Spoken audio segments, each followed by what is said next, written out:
Hi hello friends, நமஸ்தே. இன்றைக்கி நம்ம என்ன பார்க்க போகிறோம் பார்த்திங்கன்னா, பிராத்மிக் புக்கில் தோஹே பார்க்க போகிறோம். Page number 70. கண்டஸ்ட் அப்படின்னா மெமரி.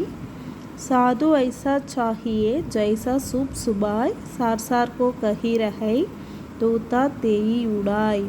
அப்படின்னா இந்த தோஹையில் என்ன சொல்லியிருக்காங்க அப்படின்னா, கபீர்தாஸ் ஒரு சாது அப்படின்னா துறவி எப்படி இருக்கணும்னா, ஒரு முரத்தை போல், முரம் யூஸ் பண்ணுவோம் இல்லையா, புடைக்கிறதுக்குலாம் அரிசிலாம் புடைப்பாங்க இல்லையா, அதுக்கு யூஸ் பண்ணுற முரம் போல் இருக்கணும்.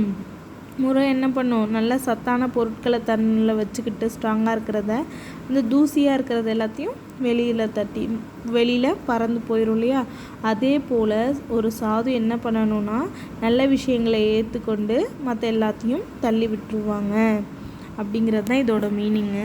தன்யவாத்.